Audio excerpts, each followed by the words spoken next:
I'm CraigO, and join me on my adventures with CraigO's cryptocurrency as we cover the blockchain, Web3, NFT, and cryptocurrency technologies. Interviewing the best in the industry, giving tips and tricks, and also sharing with you projects that I'm most excited about.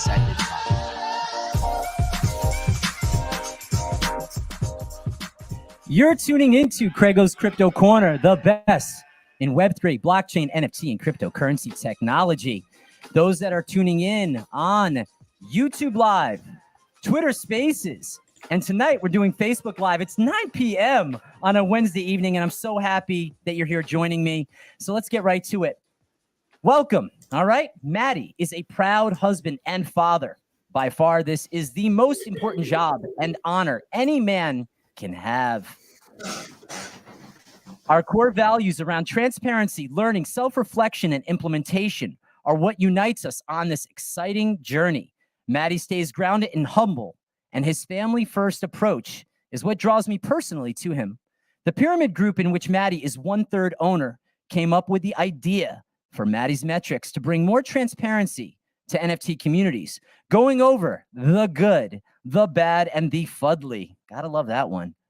His passion towards building Mattys Metrics is the reason I have him on CraigO's Crypto Corner. And we will go cross-chain with his project evaluation on this very episode. A big shout out to Easton Gladney and Don Paulo, the other 2/3 of the Pyramid Group. They are committed to seeing the Elrond network succeed and onboard more ETH maxis. Pyramid is focused on cross-chain conversations in Twitter Spaces and beyond, and they aim to legitimize the Web3 landscape to pave the way for Web2 integration. Now to Mattys Metrics. If you are looking for an easy-to-read, right-to-the-point business review of NFT communities, then Mattys Metrics is for you. We will cover the good, the bad, and as I said before, the FUDLY.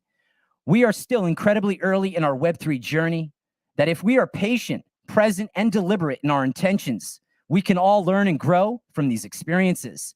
His teachings for Mattys Metrics will include, but are not limited to, the technical analysis and marketing psychology through peer-to-peer engagement. We will dive into these 4 NFT communities this evening: Maiar cards, NFTR, CryptoPittz, and on the Solana blockchain, Rotten Eggs. Don't FOMO, don't FUD, and let's get to it. Welcome, Matty. What's up, my friend? What's up, Craig? Dude, thanks so much for having me. I am seriously excited. Little nervous to be here, but more excited than nervous. You're the ultimate professional, and just thanks for that warm welcome. I did want to make a mention of something, though. Earlier on Twitter, I think you had said that I'm very humble. And since I know you're going to be coming at me tonight, I just wanted to maybe be the first person to unbutton shirt on CraigO Crypto. Hopefully not the last. And how's that for humble? What right there, say? Craig. The man, the myth, the legend. So there you go. A little icebreaker early in. Let's go. Let's have some fun tonight, dude. I love it. We are going to have fun, and I want to get right to it. And one of the things that I want to do on the first, and Tony, if you can cue up the screen share, and for anybody that does listen in afterwards on Apple or Spotify, please go subscribe to our YouTube channel. We'll show you the link tree in a moment. But the screen shares are incredibly important to make sure that you understand where you're navigating and where I recommend. Not financial advice, but advice enough to learn and navigate this ecosystem. So, all right, Matty, Mattys Metrics, here we are on your Twitter page. You're growing. I don't care about how many followers. What I care about is the quality of content. And we're going to definitely dive into 4 projects. But tell me a little bit about Mattys Metrics and why you say it's for dummies. Am I stupid, Matt? No, Craig, not at all.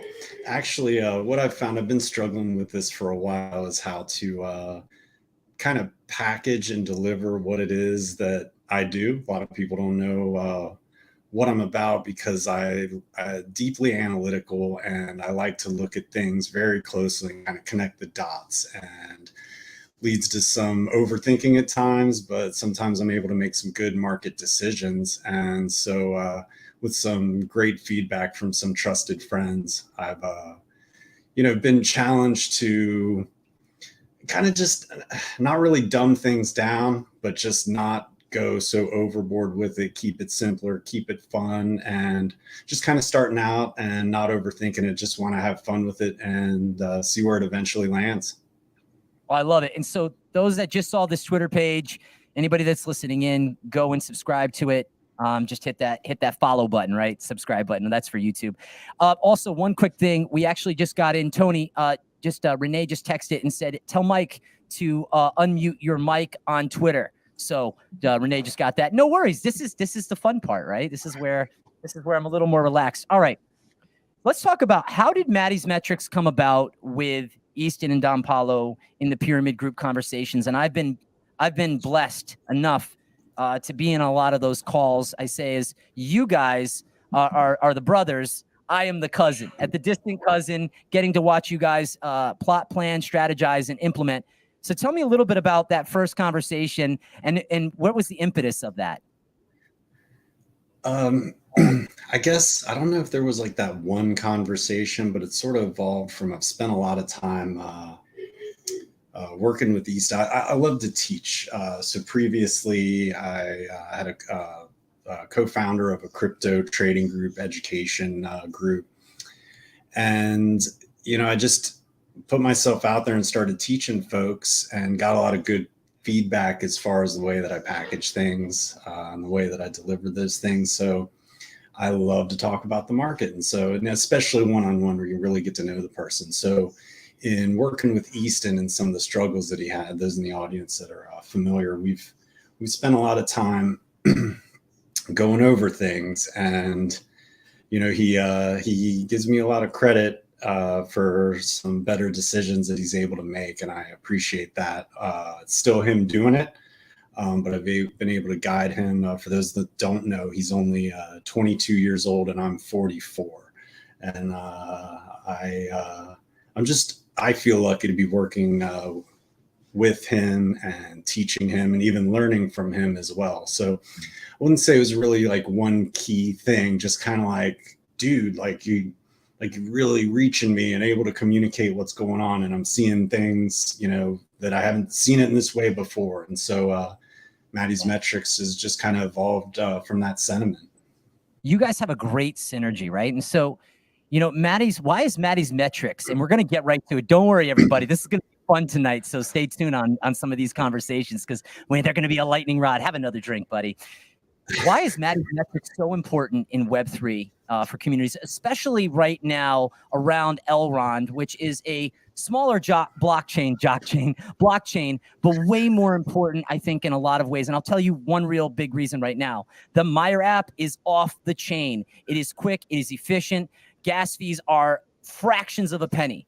But tell me, why is Mattys Metrics is so important for the Elrond ecosystem, especially? Elrond's a newer blockchain overall, and there's a lot of people that have even been in crypto and NFTs for a while that don't even realize that Elrond has NFTs at all.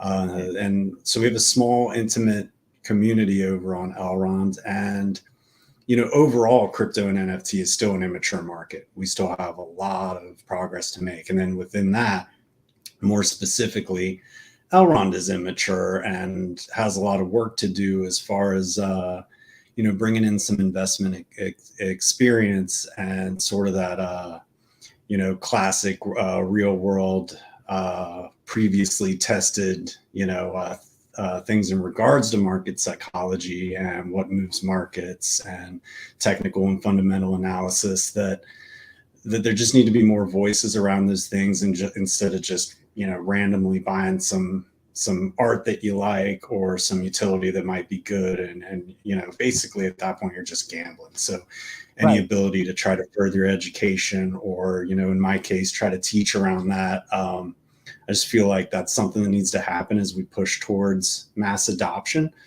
because I just firmly believe that we need to make a safe investment area if we want more money to come in, so that we can push this technology as far as we can, so that we can enjoy it for all that it's worth. But right now it's just peak greed and fear, all the time. The bull market's the best of time, bear the worst of times, But that's okay, right? So capitalism reigns supreme. And that's okay that there's a level of greed. I think when you talk about immature, I think as we get to the FUD, you know, a lot of things contain around a founder. And I was thinking about this tonight before we popped on. So I'm a realtor as well. And I am in absolute love with this Web3 space. And I want to show respect to founders because I know how hard of a job it is to lead a community. But also on the upside, I think in 2021, founders were really excited because it was literally, I don't want to say it was like printed money, but if you could sell the sizzle, we talked about this with Don Paulo today, and you sell the sizzle, I promise it's coming. It's exciting. It's exciting. It's exciting. And then there's no stake to deliver. The community sometimes can feel disappointed. And what I'm saying to the founders is just realign. I don't know if you always need to take a mental break. I know I do, right? But I think there's like a moment of like personal reflection. And so what I was thinking about it is, as a realtor, if someone gives me compliments, well, I love those compliments. I love those reviews online. That's great. But I always look for where's the criticism so that I can learn and grow. And as a podcaster, becoming comfortable in front of the mic, connecting with you, leading this podcast is my greatest strength, is something that I've gained over the months. And I think with founders, it's being in a place of being uncomfortable, being vulnerable. But Easton Gladney said this, and he said it multiple times, and he's so right. In Web3, it is so forgiving for a founder to say, hey, guys, I'm going to use this just once. I fucked up, and that's okay. We'll love you more for it, and you get to come back stronger. And I think that's really important. So before we're going to get into some of the questions that I have for you, and then obviously we're going to get into some of the good, the bad, and the FUDLY. That's why everybody's tuning in. They want to see the tea. I forgot to bring the tea bag, by the way. Who spilt the tea? But I'd like to do a quick screen share for those that are tuning in on Twitter Spaces. What I'd love for you to do is go into my link tree, and I would really appreciate if you would subscribe to my channels. We've got the Giphies up, but most importantly, I want to see people subscribing to my YouTube channel. We're going to continue to produce great content, promote, and make sure that we're giving voices to NFT communities that are maturing in the Web3 ethos. So please do that when you get a chance and check out all the great content, all the great interviews, and all the great things in Web3. So let's come back to my content. You can take me off the screen share now, Tony. Thank you so much, sir. All right. So what are your thoughts around 0% royalties? I have a thought, but I want to hear your opinion. Give it to me as you have it. Oh, so 0% royalties. I mean, I think a couple of things with that. You know, I think there needs to be royalties so that a team can rely on at least a certain amount of funding to be able to keep coming in. As far as having a marketplace decide that, that's pretty ugly. And that, you know, I don't think I could ever support something like that. But then having the option of royalties, you know, there's a lot of nuance and different things that could come from that. Ultimately, 0% sounds like a bad idea. I don't think that's a good long-term plan. I want to challenge you on that. This is the whole point of this podcast.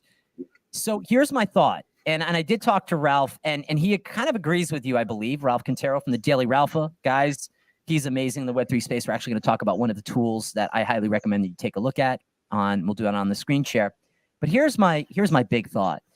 As it comes down to it, if a project is a slow rug, or if it's a rug, right, what the definition of that is, and maybe that's another question, but whatever it is, bad behavior gets rewarded. So if someone sells out of a said collection, who's getting the benefit? Who's getting the benefit? The founder. They're getting money. You're selling it. They're getting the royalty. No big deal. Now, if that project completely dies, they're still getting paid out. It's like a slow death for them over time, but they're still making money. I think with Frank DeGods, and I mean, I'm kind of ballsy. I reached out to him and I said, hey, Frank, I love your content. Just put that in there. And then I kind of came back and said, hey, I'd like to chat with you, maybe get you on the podcast. It's a very gutsy move that he's making, being the biggest project, Frank DeGods being the biggest project on Solana. He's got Utes, and then I think Boots or some other one. I don't know. I don't do much on the Solana blockchain, but I really can appreciate and respect that it's such a power move. And the stir that it created up was, for me, really exciting. All right, so let's talk about, what is your 5-year outlook on NFT communities and their engagement with traditional businesses, that being of products and services? I've always been very passionate on that. We've talked about it many of times. 5-year outlook on NFTs. with businesses. You know, that's a really good question, Craig. Something I hadn't really thought about or considered. You know, within 5 years, though, I would like to see advancements as far as what we see from a governmental and institutional standpoint. Like I know, for instance, Elron had partnered with the department in Romania. I'm trying to remember what it was right now, but in the digital department, to where it sort of seemed to be laying out the groundwork for where maybe one day, like the things we've talked about, driver licenses could be via NFT, or I think more SBT, the soulbound tokens, if I'm remembering that correctly. But 5 years with businesses, you know, I think like we've seen in the past, you know, as a business, a tech business, you need to adapt to the current times or risk becoming obsolete. So I think that we're seeing some businesses to start to dip their toes and experiment a little bit, you know, some bigger, some smaller. And I'm thinking that if I had a huge business, I would at least get a position, get the right team together, and start exploring ways that I could at least be agile as the technology advances. Start having those conversations sooner than later, which I think are incredibly important. One of the things that I think is cool, but it's not really for me at 45. And again, you know, there's the generations of 20 somethings, 30 somethings, 40s. And then obviously up from there, I was just talking to a gentleman who has a big financial institution. We're going to be getting him on. Thanks to you. You actually made that connection. So I believe at some point in November, December, but they raised over $500 million. And he said, when I first saw cryptocurrencies and blockchain technology, I was like, not for me. And this is a guy that's very, very wealthy. And so it was really cool to just kind of have a conversation. And by the way, he's an On-Chain Monkey fan. He's actually a friend of Amanda Terry. So really cool. Shout out to On-Chain Monkeys. They're one of the projects I'm most excited by in this ethos. And you said something that was really interesting, which is you don't know, right? We don't. And I'm not really, you know, if I see NFT projects that have this, you have two things, right? You have a roadmap and you have a white paper. I want to see more about your white paper. And we talked about this. I want to check for any grammatical errors, any problems with sentence structure. I want to look at those things. If I'm looking at that, no matter how good it looks, how great the art is, everybody bought something last year for the JPEG. But I think it's really important as we're maturing that traditional products and services are going, wait a minute. We have a product that's generating millions of dollars. What are we putting behind that? I mean, now, by the way, tonight we're going to have a free giveaway and you're going to pick it. And I want to pull it out from the back real quick. I have a Shieldfolio book. I want to give one away. And I want to give a shout out to Shieldfolio and Freddie Hernandez, who came onto the podcast last week. This guy has sold so many of these things. I forget thousands, tens of thousands of these. And the Shieldfolio book, really simple. And we were talking about product endorsement. This allows people to safely keep their seed phrases and keep seed words, seed phrases, and private keys in one safe place. And they have a thing called the Ghost Pen, and that allows you to encrypt it as needed, right? So products in this space are really important. Now, he's a mutant ape. That's his PFP on his private page. What's really fascinating about that is what NFT community is going to reach out and say, hey, you have a physical product. We've got a mature community. Can we collaborate? That to me is exciting. And that's the representation of actual products. This is a product. I mean, you can probably write whatever you want in here. I'd only recommend that you write something, you know, these are not cheap books. By the way, these are $45 and it's worth every dime. So that's on that end of things. Now, we're going to go in just a second and we're going to talk about Ralph's toolkit, and I'm going to do a screen share in a minute, not yet, but I wanted to talk about how do you see the SEC legitimizing the space through regulations? By the way, I say legitimizing very lightly because I think the SEC can bring credibility to the space, and it can create consumer confidence. We're seeing Yuga Labs knocking on the door. The SEC is like, hello, we already knew this was going to happen. Yuga Labs is a $4 billion juggernaut. What are your thoughts around the SEC and the legitimization in this space? And should NFTs be looked at as securities? 2-in-1 question. You know, it depends on the NFT there with the SEC. I think, you know, everybody talks a big game about decentralized, but it's the Wild West and a lot of us are getting hurt. So I think there's a lot of benefit with having the SEC come in, but I think there's more benefit with the communities now, especially while we're small, starting to set the standards and, regulate or regulate ourselves so that we can keep each other safe and lay the groundwork so that more money, big money can come in.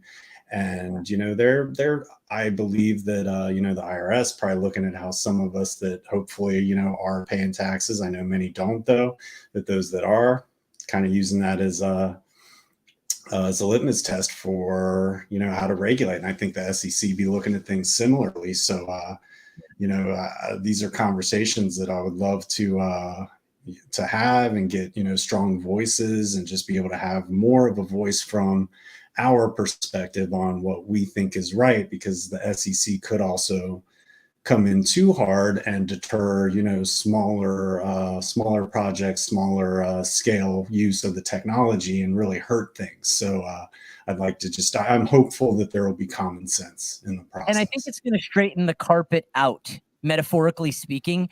And I think the strongest survive. And if that's something that we learn in this space, you have to plot, plan, strategize, and implement, and then figure it out all over again, right? And these are the things that we do.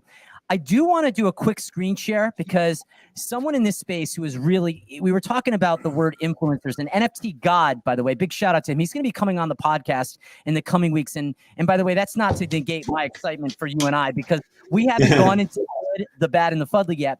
But with NFT God, he always talks about content creation, being intentional with each post. Some people out there are shit posters, which is totally cool. The GM thing he was talking about today.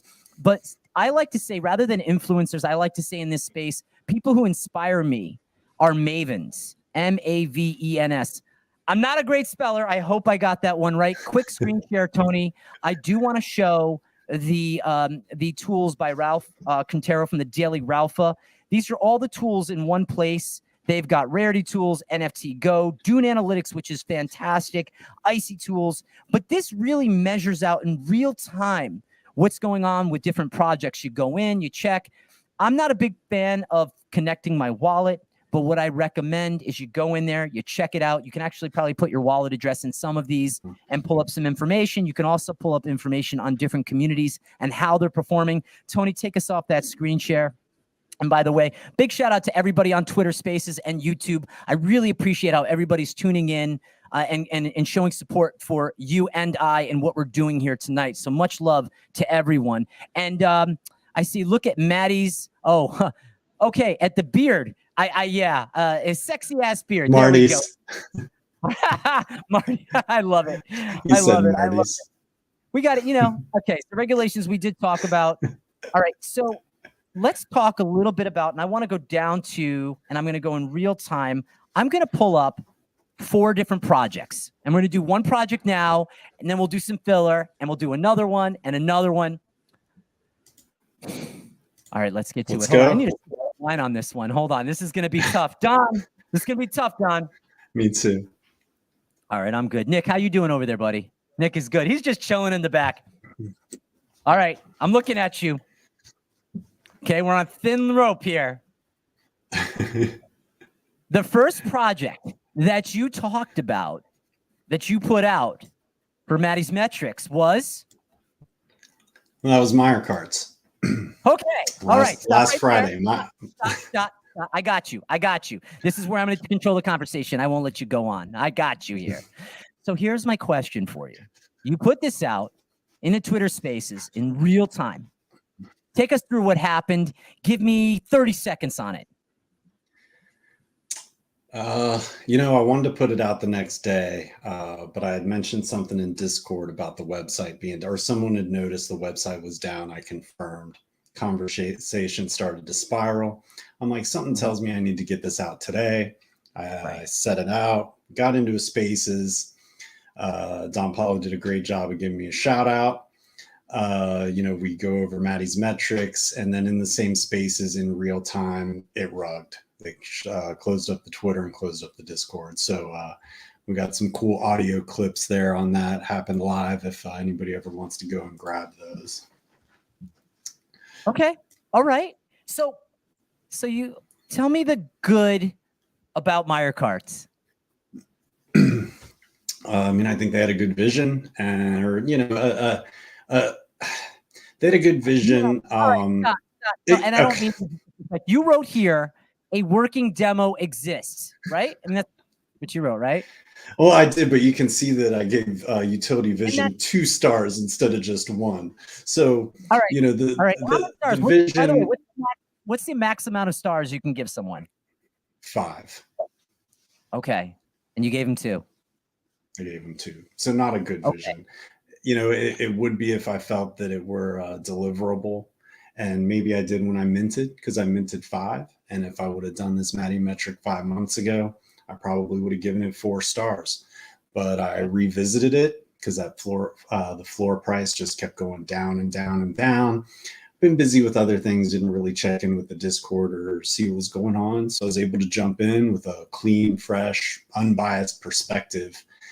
And, when it came down to the good at that point, the only good was that the working demo existed. I hadn't seen that they had delivered on what they said. I looked over the white paper, and a lot of the things that were in the white paper were still, only going to be relevant farther into the future. And I just took a look around, got the feels that I did. I mean, I didn't, say it was a rug or call it was a rug, but I feel like it was kind of a big Mattys Metrics kind of kicking that door in and saying that it's here because it did rug at least for 24 hours or so.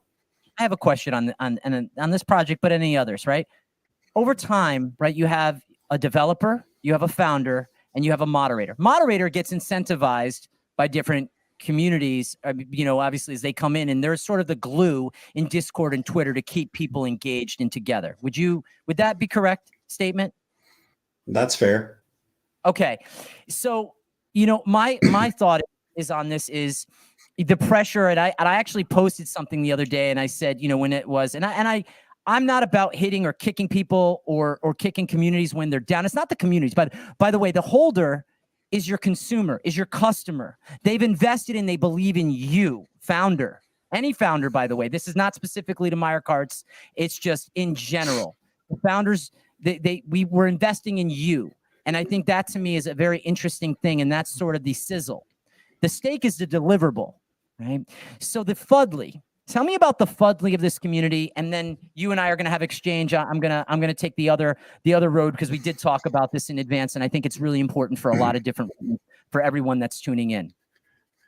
To be honest, nothing against the community directly. They're just disengaged from what appeared to be a lack of leadership and really follow through to create that hype. So if you come out with, tons of hype and vision, like you said, the sizzle can only sizzle so long before it's completely overcooked and well done, right? So I said here on the FUDLY that the premise of the mint was built on in-game partnerships that nobody currently cares about. Some of those were arguably rugs. To care for holders, staking should have taken priority before game development. Lots of flashy images and videos, little to no substance, expect funding concerns. And so if you're developing a play to earn game, and I'm getting the feels there's probably funding concerns at this point, what exactly are you going to earn while you play? What's the vision? And we need to know about these things, it shouldn't take a community mod stuck in between, a community and a founder to try to, pull things out of midair to talk about in a community. The team absolutely has to give their community managers material to work with, and they will support you and they will get behind you. There has to be room for apology. So, to take a little bit further, these criticisms come with absolutely the best intentions of wanting to have more success on the blockchain. We're going to share your roadmap of consumer / customer / holder concerns, and it was a great roadmap, and I see it being true. And by the way, it's cross blockchain. This isn't something specifically to Maiar carts, and I do want to ask you. A couple things. One is I see the toilet paper and the poop emoji. So you're still not feeling positive after the big news that a founder, and I want to keep the name out. And the reason I do is I want people to do their own due diligence. 1, 2, I'm not here anytime on CraigO's Crypto Corner, and I don't ever want it to be misconstrued that I'm ever here to poke at someone personally. Any project, by the way. Because I'm not looking to give that ammo. What I'm looking to do is learn, grow. And this was a project that was your first project on Mattys Metrics. So my question is, we now have a new founder for Maiar's Carts. Does this have you more excited or less excited? What is it? Short term, more excited. Okay, the reality is I didn't sell, and I had, I think, one up for auction and the other 4 in my wallet out of the 5 that I minted. I dropped this information. I didn't sell the 4. I think floor price went from 0.3 down to maybe as low as 0.05, 0.1, and I didn't sell. Then there was an announcement that it was going to be picked up. But you know why? Because you're like me. We want to invest in people. We want to invest in people and communities that are going to mature. Go ahead. I'm sorry. I was passionate when you said that. I was like, you're right. No, it's okay. It's important to mention that because I could have, sold at 0.3 or 0.4 and then dropped this. I purposely didn't. And, that doesn't mean in the future on others that I may not. It just kind of, depends, but they're in an intimate space. So part of all the things that we talk about, whether it's the royalties, for instance, there's going to be a lot of nuance and a lot of different, opinions and takes. And it's not like everybody's going to be full right, and I operate in the gray. And Craig, real quick, I just want to make mention that if I ever come across and I ever say anything that sounds like I'm attacking a person themselves, I want to be corrected on that. I want to be called out on that. I'm focusing on business practice so that we can do better things. Okay. And that's why I'm being clear on that tonight, because we're not mean-spirited people, nor will we ever be, but we're going to speak the truth. And that's what my podcast, CraigO's Crypto Corner, represents. That's what Mattys Metrics represents. And that's what the Pyramid Group represents. Period. End of story on that. Damn right. Damn right. I'm an analyst, not a fanboy. So, right? I love it. I love Shout it. out And Seth Joyner. I love it. So let's go really quick to screen share. I want to talk to you about a conversation that I had with, and we'll get it on here really quick, Maxwell Fitzpatrick. And I was introduced to him by Steve Brotman who is the co-founder of the CryptoPittz. And so these relationships, and by the way, he is an alumni of CraigO's Crypto Corner. He came on, and I had a great conversation with Max. I'm going to be diving into Kavari, and I would highly recommend people take a look into their website. They are, as they say it, the content of NFTs on digital form to be able to go into a network like a YouTube, but in a Web3 format. That's what I understand Kavari to be. And then the other one that I wanted to mention is Aerovec. And so Aerovec is sort of like you can charter flights. Really cool. The websites are great, really super professional, really tied up. But I really enjoyed my conversation. You can take me off of that screen share. I really enjoyed my conversation with Max. He was super professional, super humble, and had a lot of knowledge. And he made me realize a couple things. One is private flights, when you combine families or groups of people together, especially in Web3, that's a value that's needed. They're on the Elrond blockchain, on the Elrond network. So I highly recommend that people check out Kavari and what's the other one? Oh my God. And Aerovec. There we go. Craig, are you shilling right now? Craig, are you shilling right now? On my own podcast, I am a shilling villain because it's mine, right? It's my investors, it's me. But I really believe in them and I believe in what they're doing and I look forward to digging in more. But the idea that Web3, when you have a token, an NFT that is connected, or you're earning their token, and I hope to learn more about that. And I'm going to have conversations with Ryan, who is the CEO. Max is the second in charge, but they work really well together. There's a tandem relationship. I really enjoyed that conversation, and I'm really excited to see what they do long term. So big shout out to Aerovec and Kavari. Looking forward to learning more. Shout out to Rob.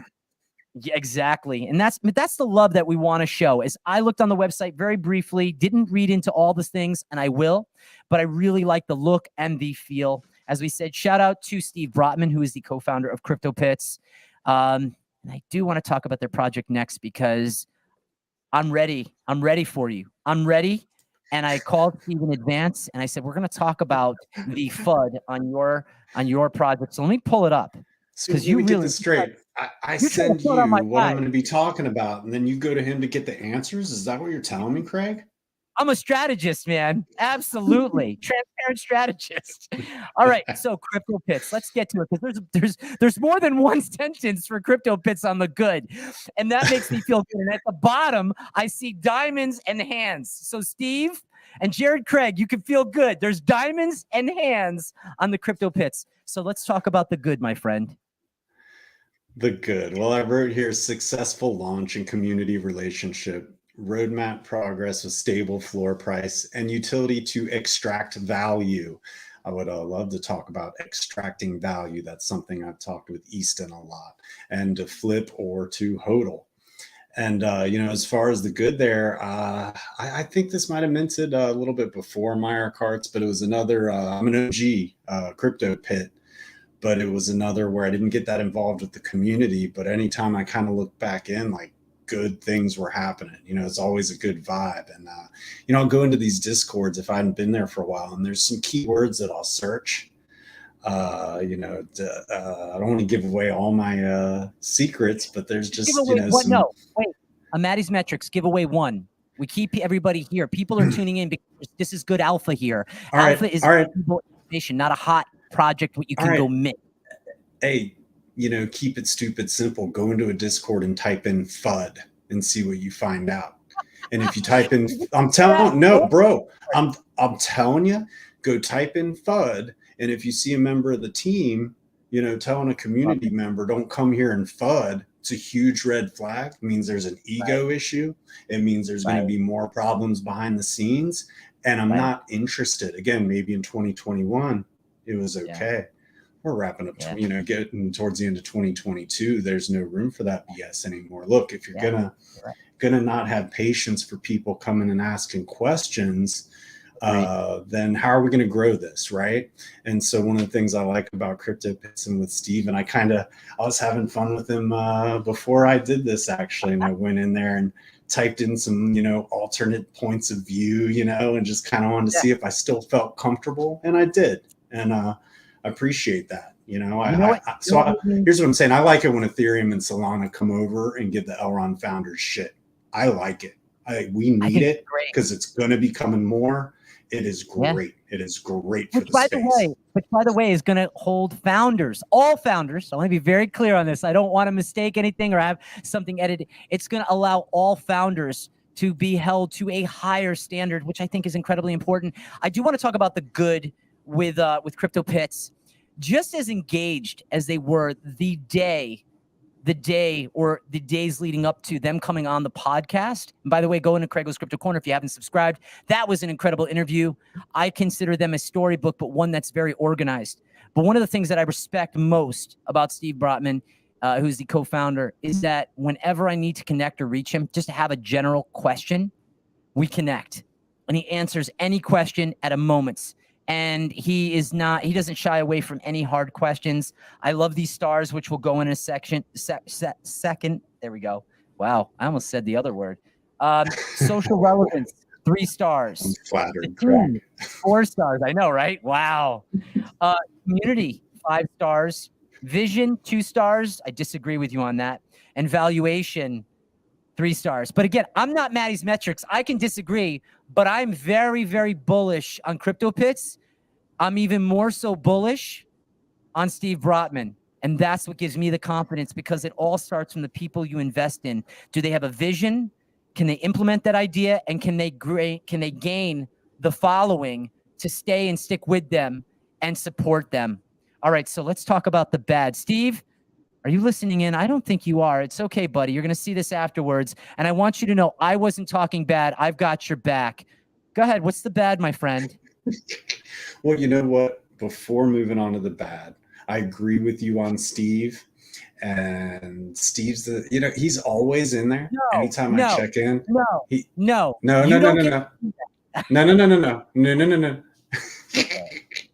Look, Steve's the type of guy to take that 2 there on vision and prove me wrong. Okay? Right. So with the bad, look at the background picture I chose here. Is that a dog or is that a turtle? Because I am staring at Raphael from the Ninja Turtles, and we've got intellectual property concerns here. And I'm not an expert. I'm no lawyer, so I need I need it explained like I'm 5 years old, how this is okay. Because if I'm holding that, is somebody going to come after me, for some kind of infringement? If I have, with the Bored Apes and you've got, right to use and things like that, what if I've got issues here personally, Craig? I need to know these things. What personal issues do you have? I love you, my friend, by the way. We're going to war here. What personal issues do you have, my friend? That's Ninja Turtles intellectual property I'm staring at right there, Craig. Clearly. All right. Clearly. I thought that would be the FUD. So, okay, cool. Will you allow me to defend this? I will allow you to defend this with Steve's answer that you so sneakily went and obtained. By the way, if you thought that I wasn't going to tell you, I told you it was Steve's answer. You already know. So, Steve, big shout out. Intellectual property will always come down to the gavel of the beholder. They are a case-by-case issues. There are many legal cases, both past and current, and this is very important for everybody to listen in, which have been examined and argued on this particular matter.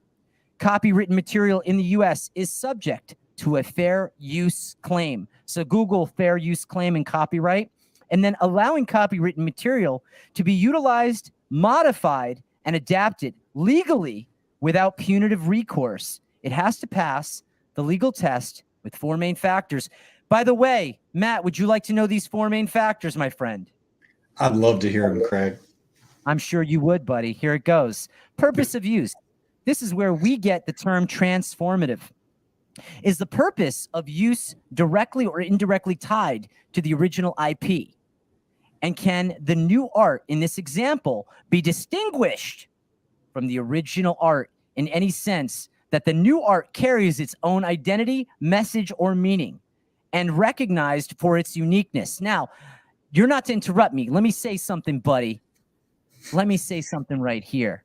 I look at that CryptoPitt. It does not look like a Teenage Mutant Ninja Turtle. It looks like a different type of turtle, but not a Teenage Mutant Turtle. So I'm not going to accept that. And that's only the first point. I want to give you the last 3 points. And I'll hit you quick, and then I'll give you the 1-minute rebuttal, at least. All right, nature of the work. This is more related to how a piece is being represented in its new setting and intention. And it is with this to do so whether the original IP is a fictional or non-fictional character. Apparently, non-fictional characters are often greater subject to IP violations. So something that is more like a picture of me, right? Non-fiction is the truth. Fiction is false or false reality for those tuning in. I'm assuming most know that, but just in case, they would consider a subject to an IP violation if it's nonfiction. Those are more common, all right? That picture of that CryptoPittz is not uncommon. I'm making my case here, buddy. I'm putting the nail in your coffin on your FUD. I don't like your FUD. And by the way, that was bad. That should have been the FUD. No, you stop right there. Don't you say the word.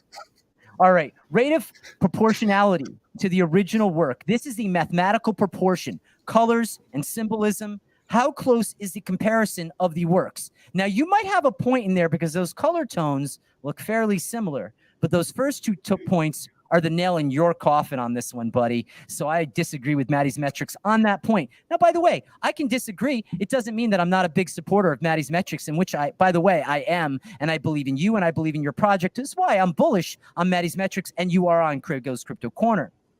So number 4, will this economically harm the original IP? I thought this was important. If anyone is ever going to bring a case, this has to be the center of that case. If a transformative piece of fictional depicted works brings ill repute or economic injury to an IP creator, then this could be subject to a violation. So after everybody hearing that, and I want to see comments in this Twitter Spaces, is Matty wrong on his bad, or is it me? Now, by the way, before you comment... Wait, Matty, you're asking for the comments before I get a rebuttal? Craig. Oh. All right, guys, don't comment yet. Let Matty go. Matty, you got 2 minutes, bro, because I overtalked you. Go for it. 2 minutes. Okay, first of all, Craig, I'm really upset because you're trying to tell me that the Ninja Turtles are fiction. Okay, first of all, everyone knows the Ninja Turtles totally nonfiction. That's real. That happened, obviously. Okay. Right. Second of all, that's a turtle shell back there. That is literally Raphael's mask. I mean, the sigh, like that that is a turtle with dog ears at best. All And right. here, look, I Googled fair use and parody, and I read up on all those little terms and everything. And I had to Google it because I couldn't find that information in the Discord. Now, I'm not perfect. I may have missed it, but I would have loved to know about it in the Discord to make sure that the founders thinking about and looked into those things. Because, hey, maybe I'm here for the first day, right? You know what's funny? I think he was really, Steve, I think you were really well prepared for this. I think obviously you came into the Discord, which said, oh, they're going to be talking about us. Oh, shit. And yes, we were. Now, by the way, I'm just going to throw out a couple different things, and I want to see who on our Twitter spaces. So, Evan, I want your comment. By the way, I saw a really cool video. Don't mess with Evan, man. He's got the samurai blade. I want to hear from you. Don, I want to hear from you. Nicholas, who's sitting on this chair and on the Twitter spaces. I love it, my friend. He's over here hanging out with us. Nicholas, I want to hear from you. Just make your comment in there. I want to hear from your wife. You know, matter of fact, D, I don't want to hear from you because obviously this is your husband. You're the biggest supporter of him. So I just feel like you're gonna wreck my party. So anybody who has comments on IP, is the CryptoPittz overreaching on IP? Do you think there are concerns, or do you agree with me? They're right in line and there's no problems at all. That's my opinion. All right. Funny enough, that was the bad. I thought that was going to be the FUD. I got them reversed. All right. Let's talk about what's the FUD. All right. Let me hear your FUD here, buddy. So the FUDLY, the floor price more volatile than average sale. So this is actually, you know, speaks to where rarity is being, from my perspective, being sniped at a nice rate, you know, and so this wouldn't necessarily be FUD, but it means that, you know, you're not seeing the floor price supported in such a way. So, you know, things that we're going to find out as we get more data and mature further and continue to get data across collections is, you know, I don't know the name for it necessarily, but the relationship between, you know, rarity, how many rare pieces they are, and how they influence the floor price. As many of us know, we mint, and we may mint several things in order to have another roll or another shot at getting something rare. And you'll see the commons start to pull down that floor price and start to pressure, you know, the investment as a whole for a lot of, you know, non-whales, maybe somebody only printed one or two and they're seeing their floor price fall. You know, these are things to consider when you're, you know, drawing up your traits and things. It's great to have rares, you know, but if that top end gets so high, it can actually put pressure on the bottom end, which is why in Mattys Metrics, I start to experiment and explore on different things like mint market cap, floor price market cap, you know, our value per token, liquidation value. And I'm still kind of working out the process on some of those things. Can certainly be questioned on them. Sometimes there's math involved when it's available, but I'll be honest, Craig, it gets a little hard to be able to go into project after project after project and just have to dig. So while I'm on this amazing show, I would just like to challenge all founders out there that want to help me out to please put a financials channel in your Discord to make it easier on me. If you want to be transparent, you want to share what you're doing, the financials would save me a lot of time to bring some of the, you know, some of the elements of the stock market. What? They're not here to make it easy on you. By the way, I see that someone has a number of comments. By the way, real quick, because we have 2 projects left. What does that say? I can't see it. Can you read it to me, Tony? You okay, CraigO. So Offhead Harry says, I think it's still shaky ground, as although it could be argued otherwise, they could still take them to court over something that wasn't necessary. Agreed. And then he also says, why couldn't it just be a unique set of traits and avoid this altogether? Could be benign, but I assume they'd still have to pay money from the project to defend it. I love that. That super informative. Great questions. And by the way, I think these are the ways that people need to be thinking as part of the SEC of what's going on right now with Yuga, because we're going to see a lot. There's going to become case law from that. And by the way, I'm not an attorney. It's funny. We always have to say these things. Like, obviously, I'm a realtor and I'm a podcaster, not an attorney. But case law is going to be really important in answering some of those questions that he just asked. And this is what's so exciting about this space. Now, we've got 2 more projects. And I won't name them right now, but it's getting good, guys. Twitter Spaces, it's getting good. And again, I just had 2 glasses of wine. I'm good. I am a lightweight, by the way, I will say, but I'll never get drunk on my own show. Let me be clear.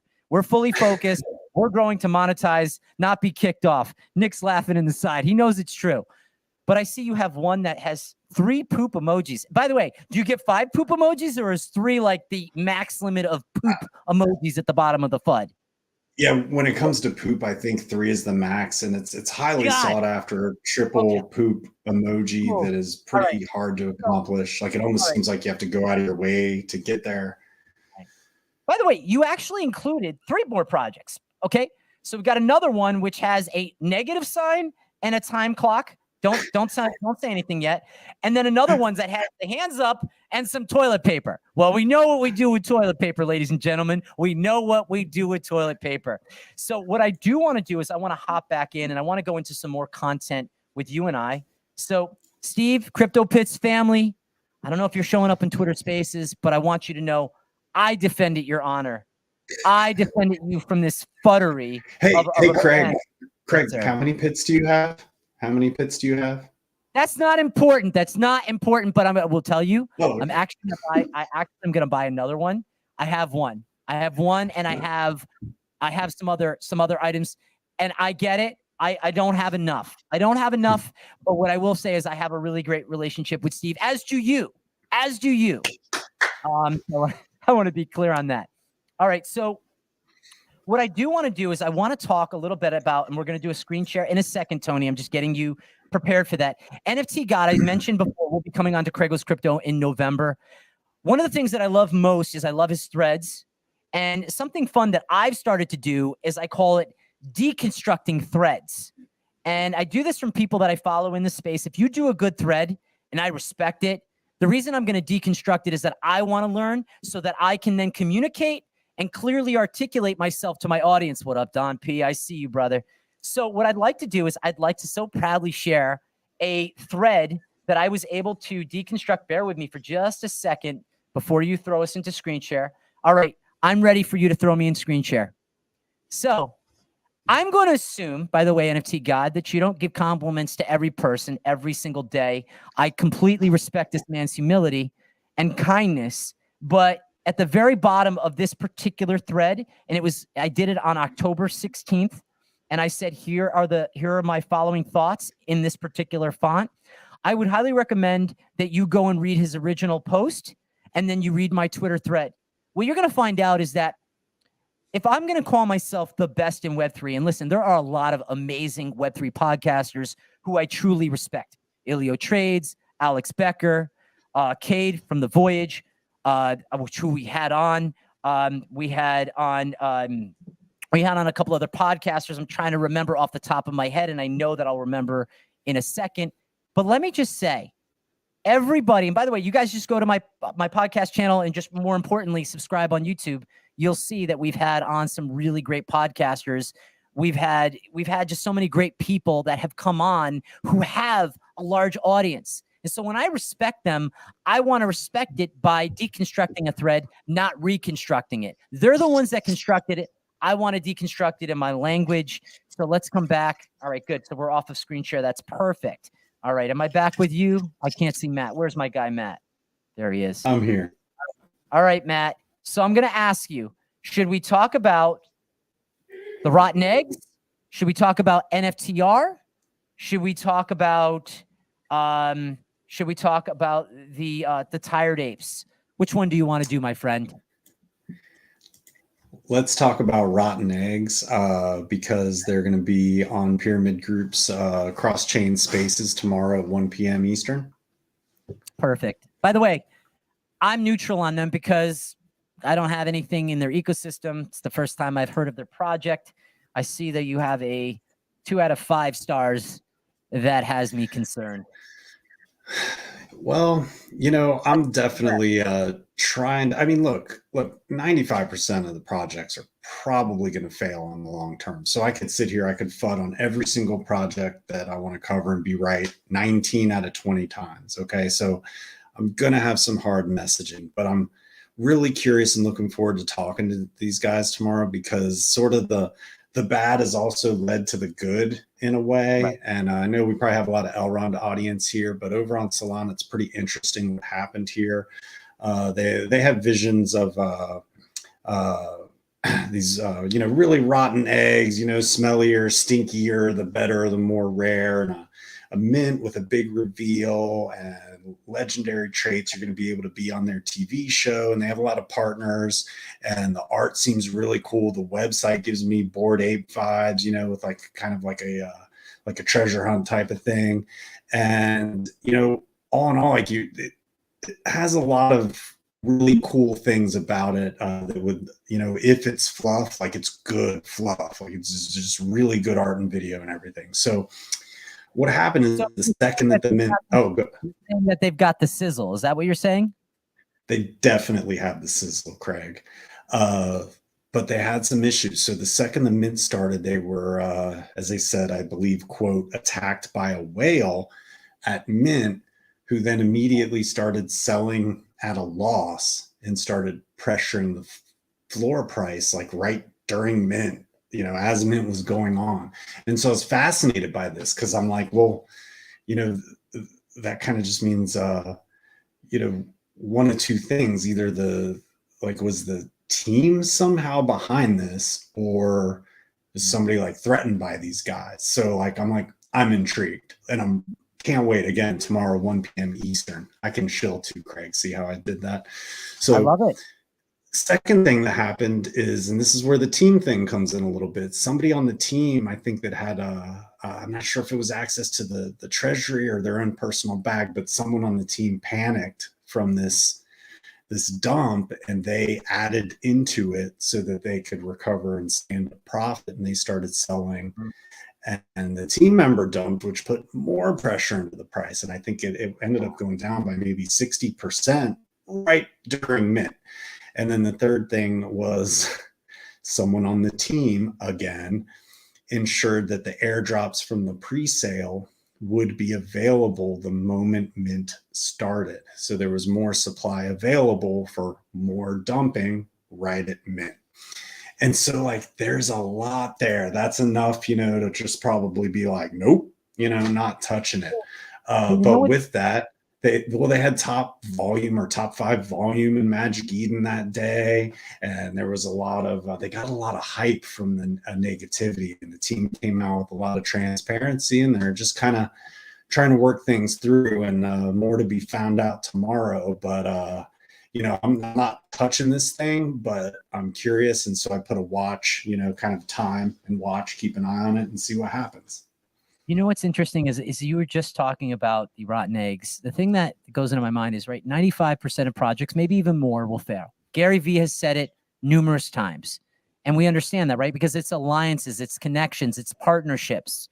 And it's creating that peer-to-peer engagement of the learning magnitude. By the way, your wine glass is that's on fleek. How do you like that, right? 45 on fleek. That is beautiful. So the problem is that what I'm hearing about this NFT community, and by the way, shout out to anybody over at Rotten Eggs. I don't know you. Just keeping it real. But the big problem is that it's treating like a Web3 business when you should be bringing Web2 accountability, right? So if someone has in real time complaints about me as a realtor, I want to hear that FUD. It's not FUD, it's criticism. Is it constructive? Maybe not. But that to me is the problem, is that you identified that someone panicked based on the volume, how the project retraced, and you noticed this, right? So it seems to me like these are Web3 ratings. I'm going to be very excited when Mattys Metrics does a project that goes, this is primed to attract a traditional product, a traditional business, which is a product or a service. That's when you're going to really have my attention, and as to where I'm thinking, where I want to invest my money. I think that's a really interesting conversation that we're having. Tell me about the bad with this project. Was that part of the dump? Yeah, I mean, the 2 of the 3 things that were bad involved, mentions of the team. Now, it wasn't the, top layers of the team, but I mean, come on, that's hugely concerning. And then I did a few keyword searches and kind of looked through the chat, and I see some community members starting to get frustrated with delays in the reveals and some pivots in direction. But then again, they have a lot going on. They have to investigate what happened, trying to figure it out. So, it's kind of a mess right now. I wish them the best.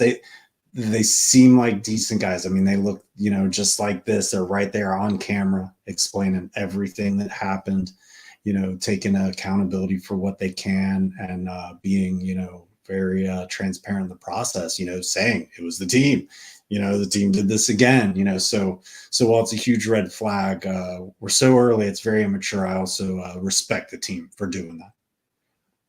I get it. And by the way, before we get to the FUDLY, actually, Evan Mann wrote, big shout out to him. He goes, in terms of IP, Ninja Turtles and Pitts, I wouldn't be worried. Yeah, you're right, Evan. I'm right too. Unfortunately, someone else on the other side of my screen isn't right. He's a smart guy. We did an Archnid Man vault piece. I hope I pronounced that right. That was pretty on the nose.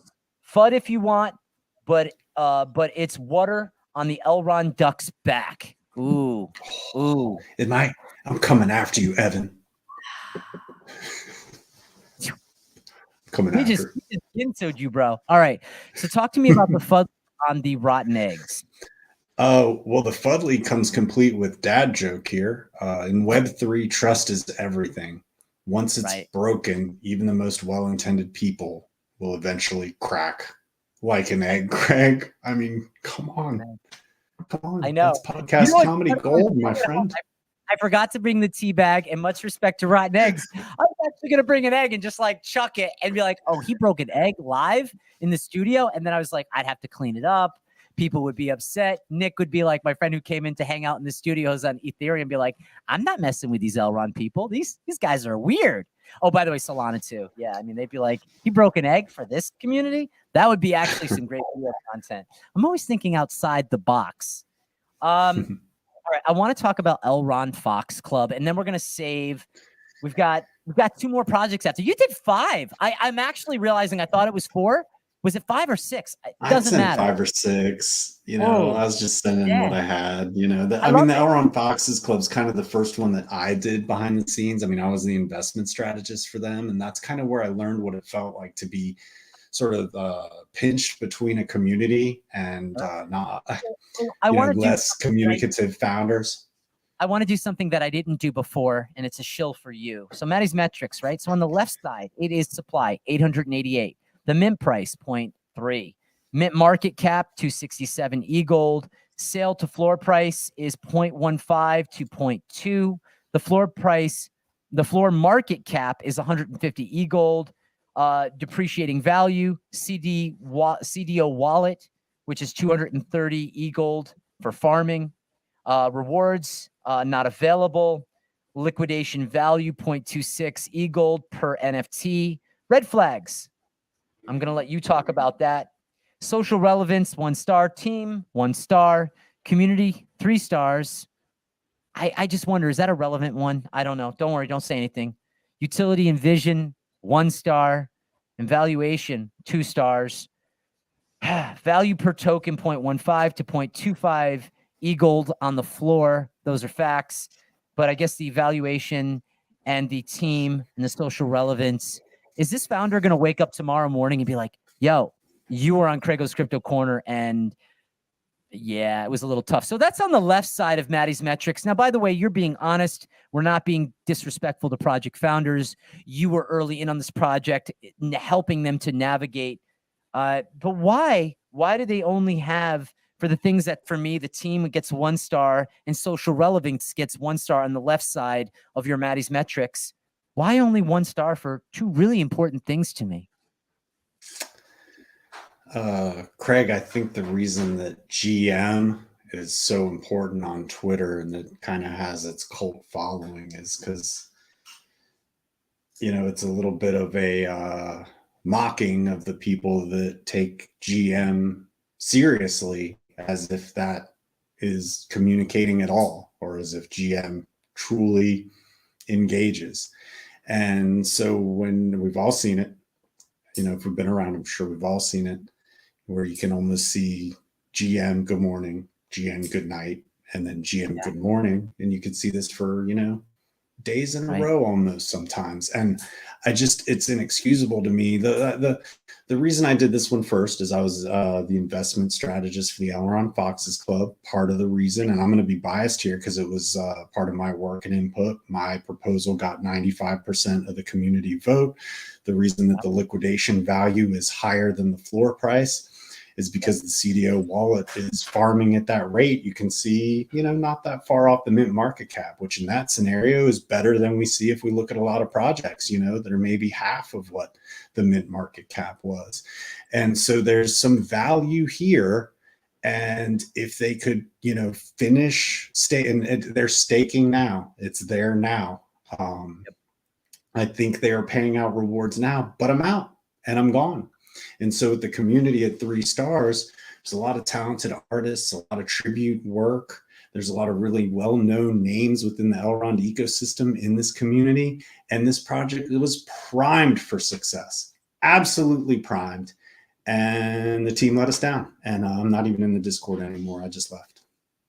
You know, by the way, it's okay. It's okay. These are like learning lessons. And we've talked about this with Easton Gladney a number of times because he's been moderator in a different number of communities to learn and grow, and falling forward is okay. If you're not going to fail forward and get back up with strength and confidence, then this space right now is not for you. So I would say, just based on what you're telling me, lack of team consistency, execution, lack of execution on promises. Listen, we wish you well, Elron Foxes Club. We're happy that you're in this space. We want you to succeed. So the founder, shout out to you. Whatever Mattys Metrics has had to say, hopefully it's taken to heart respectfully. And this is what our conversation was about, in a playful banter, but enough to say, this is your thoughts. This is how you feel about it. And I respect it. Now, I do want to go to a project that I feel like initially united all of us. And I got to meet Don for the very first time. And Easton was very excited around this project. And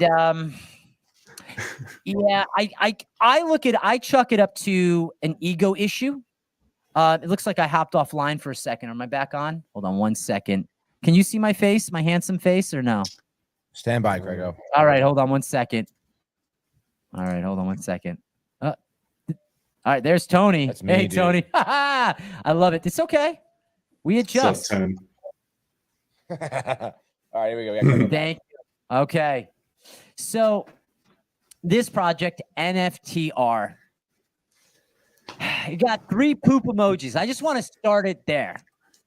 But I also want to say that I think that the idea, the vision was exciting to me at a distance, let alone of you, let alone of Don, let alone of Easton. I liked the feeling. I don't know what that feeling was. It had no logic attached to it. So let's get into Mattys Metrics on NFTR Marketplace. Take it away, my friend.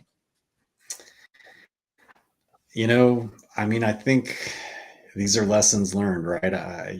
You know, sometimes I think we've had reference to, you know, I believe Easton was once mentioned as, you know, he causes trouble when he gets in the back room, so to speak. Well, for those that haven't been in the back room, which, by the way, there shouldn't be any, you know, back room.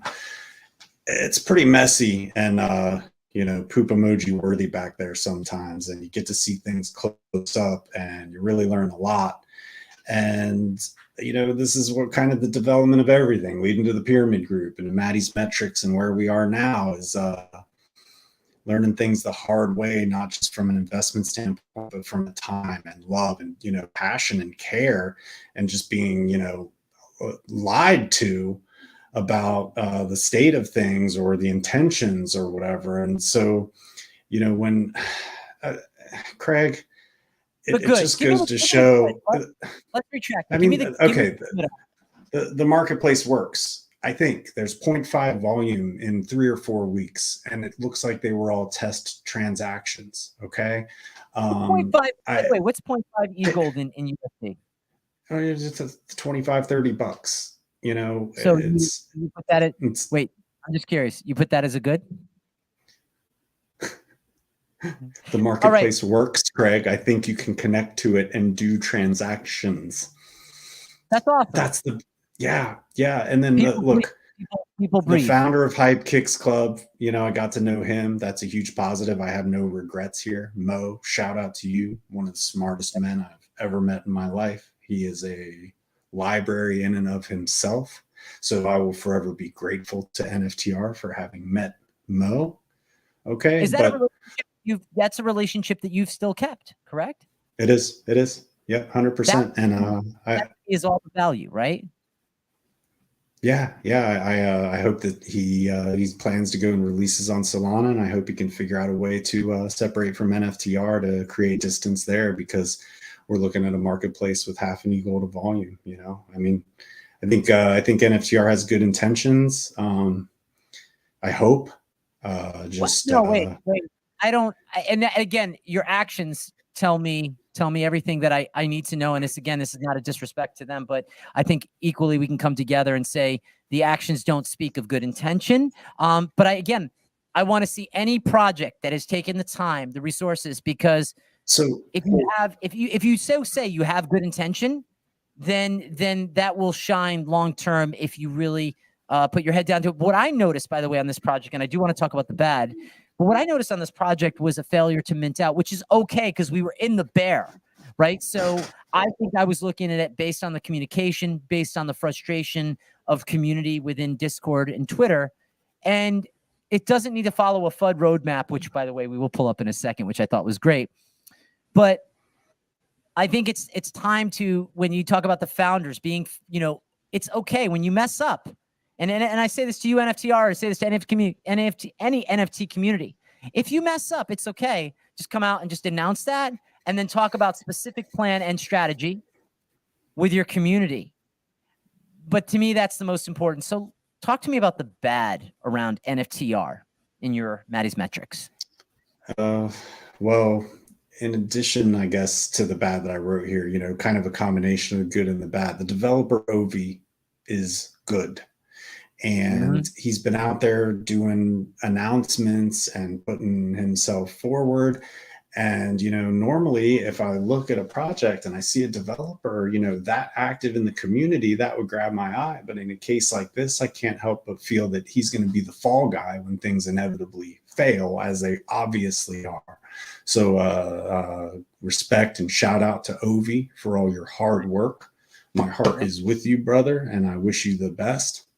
As far as what I wrote here, the marketing, you know, all of us know, anybody in Elrond, we get the ads, you know, whether it was from Meme or the whatever, the Women at Elrond ad that was a minute long with the Queen in it. I'm sure you guys know what I'm talking about. Like, some things are hard to watch. There's just, and they have a mentorship program, you know, for women, but it just comes off in a manner as which I question its authenticity sometimes. Like, you know, honestly, and maybe I'm out of line here. I'd be wrong. Not perfect. Just my opinions.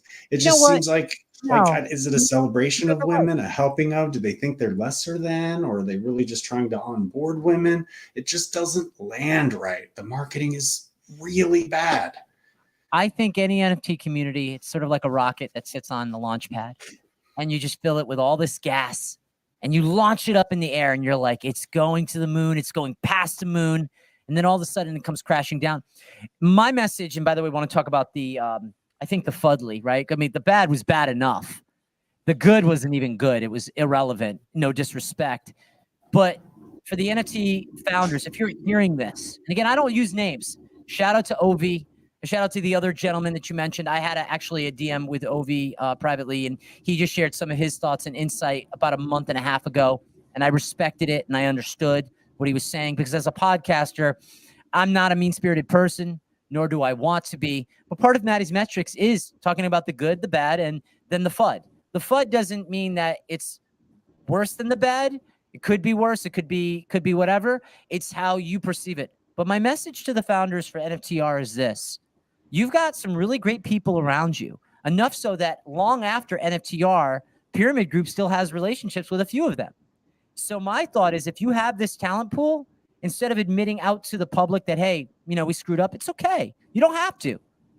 Rally your troops, figure out a course of action that has transparency, and grow from there. And if not, that's okay. Maybe that wasn't your intention, and that's to be respected. So give me the FUD, since we have 3 poop emojis.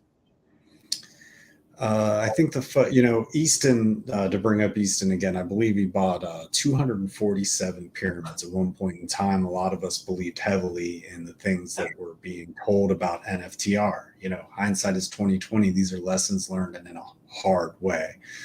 I believe these were minted at 1.25 e-gold. I'm not going to do the math here. Easton's watching.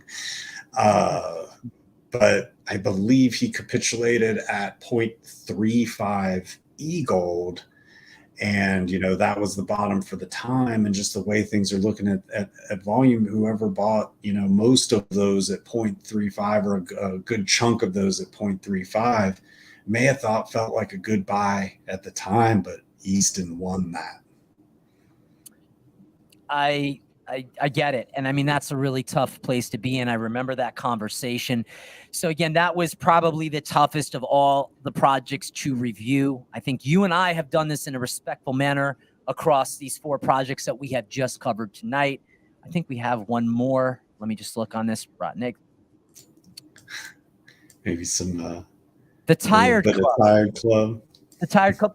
What I thought was interesting before you get into it is the Pyramid Group, you guys were communicating heavily with the Tired Club to try to really launch them into a good space. And again, me being the distant cousin and you guys being the brothers, as if I were to define that relationship, I have no financial gain in Pyramid. You have no financial gain in CraigO's Crypto Corner. Just want to be clear for full transparency for this podcast, for Pyramid Group. But we have a really great friendship. So I'm sort of that 4th kind of odd man out, kind of cousin. Oh, when's cousin coming over? Cousin Craig's popping in. But I feel that there was so much planning and strategy at a distance when I heard you guys speaking about Tired Apes and about what you guys had in store.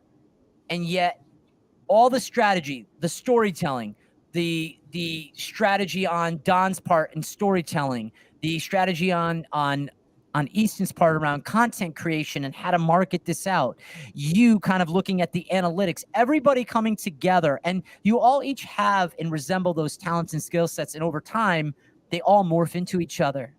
And I got to see on the back end, which is really cool for CraigO's Crypto Corner. It's a little shill for myself. I get to see some of the best people in this space around you guys and some of the others doing some really cool things and strategizing at a high level.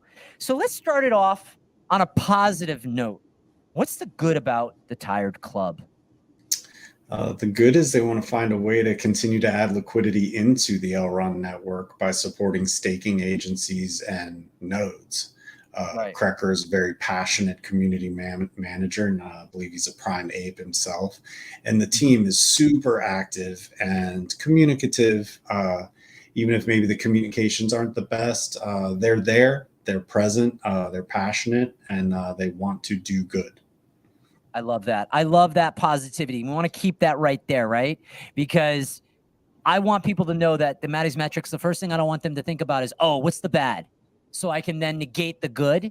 But that to me is really important. And CraigO, you guys still have a communication to this day, correct? Oh yeah, I talk to CraigO on occasion. I have a lot of respect for him. I'm not here to burn bridges. And even if I have difficult things to say, I want to continue those relationships so that everybody can be better. Exactly. And that to me is really important, right? Because if something doesn't work out, the bridge doesn't have to be blown up. That's the thing. I think maybe it's us as we've gotten older. I value relationships. And it's seldomly that I have to, come from a sideways position and say, hey, I don't like this. But that's good. At least you guys just have a communication that's positive, and he'll look at this video content and he'll appreciate that line of communication is open, and that is super transparent. All right, what's the bad?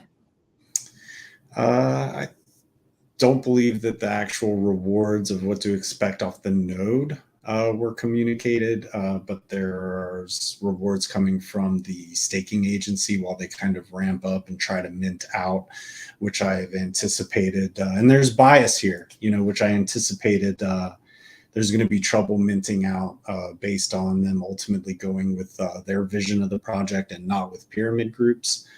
We were under contract with them, but during the cancellation period, even after presenting to the community and accepting pyramid group's vision, they decided to change their mind, and that's okay. You know, I don't have a crystal ball here. You know, I'm just a guy. I'm a dad. You know, been around, done a lot of different things, you know, a lot of different industries, pretty good, you know, knack for calling how things work out. And so as things shape up, it's hard when I look at things like the metadata and the bad English and communications or miscommunications that occur in the Discord server when I was there to help, and it could have gone a better way, in my opinion. But again, I'm biased here. By the way, it's a note to all project founders, whatever country you're from, you want to make sure that the grammar is correct in whatever language. It's super important because we are worldwide. That's the beauty of this blockchain. So just make sure that not only does your website look nice and the JPEGs, maybe somebody likes the tired club, maybe somebody likes the NFTR. That's their preference. But how you put your content, video, ad copy, which is the verbiage, the photos, all of these things are so super important. So Matt, before you get to the FUD, because you're a FUDder, I know you're a FUDder, want to give away one of these stone books from my friend Freddie Hernandez over at Shield Folio. You get to pick tonight. You get to show some love through all the FUD and mud, through the 3 poop emojis on that project. I won't name it again. Who do you want to pick, my friend? Is Elron still out there? Elron. Elron. ELRON. He is not. He left. Should we skip him? Because I think Elron, you know, he's always there. He's probably late where he is, I have a feeling. He's probably very late. Where does he live? I'm not sure, but I just know that every time Pyramid Group or anything Pyramid Group has a Twitter space, Elron is there. Here's what you're going to do. You're going to reach out to Freddie Hernandez. I know he'll give me some more stone books. Just shoot him an email and get it over to Elron. Make sure he gets that link. We'll get it over if I have to give out another one. I know, Freddie, we had such a great conversation that from time to time, this is one of these products that I'm so excited about. This is what excites me about Web3 people, actual products and services. I get excited about that. All right. So what is That's the awesome, FUDLY? Greg. Thank you. What's the FUDLY around the Tired Club? Oh, well, it's kind of overvalued out of the gate because 777 of the original TAC holders, they're promised a free airdrop from all future collections. So anything that they do moving forward, they're going to have to dilute, you know, the money that comes in later in order to cover those drops. And so that, to me, you know, from an investment standpoint, tells me that there's no real rush for me to mint. If I'm going to mint here, I'm going to look for entry probably when it gets closer to node activation. But then also, you know, if there's only one node, it's not going to be active all of the time. So really curious if there's any projects perhaps that are on the horizon that are maybe set up and have a vision to create multiple nodes to make sure that there's multiple nodes firing on all cylinders for their community. We'll see what happens with that, huh, Craig? I agree. By the way, we're going to get to some more content, but we just covered the majority of the Mattys Metrics. I want to say to really quick as I'm going through them, Maiar Carts, they've got a great founder who took over this project. When I say great, I mean in the creative sense, super smart. I'm hopeful and optimistic that things can go really well long term. Who knows? But Mattys Metrics has his pulse on a lot of things, and I want to respect that in this podcast. And more importantly, I want to respect the founders. A big shout out to Jared Craig and Steve Brotman from CryptoPittz. I defended your honor, and I love that. I love the CryptoPittz, and you probably have more CryptoPittz than me, and that's fine. I'm going to see if I can put an end to that. NFT Marketplace. You've got some talent in your team. Connect with them. Build those relationships. I like your color font. I like your colors. I like the font. I like the way you've had things laid out. I, at the beginning, like the messaging. I make a little wish, hoping that you will find your way in the Web3 ethos if your intentions are good. If they're not, forget my wish. Tired Club, you had great people communicating with you, i.e. the Pyramid Group. They had some great insight and information. Maybe you didn't want to take that advice. Hey, it's all good. They wish you well. I wish you well. And I'll leave it there. The clock is ticking, so get to work and make it happen. Elron Fox Club, you had a talented person in Mattys Metrics. He still respects and wants to see you guys do good. Just because he left a Discord doesn't mean he doesn't have a little special place in his heart for you. So what I want to do is I want to finish off our show a little bit on just a couple of things. We've talked about the NFT God who's going to be making his debut on here.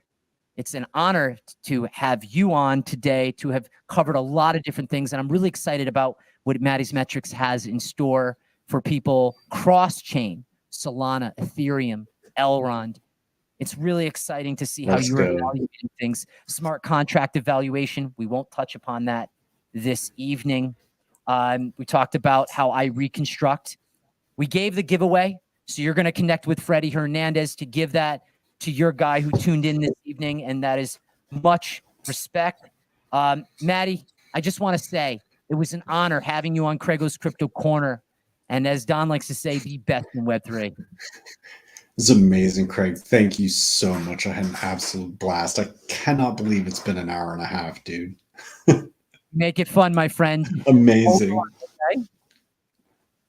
Thank you so much for watching CraigO's Crypto Corner, the best in Web3, blockchain, NFT, and cryptocurrency technologies. CraigO signing off.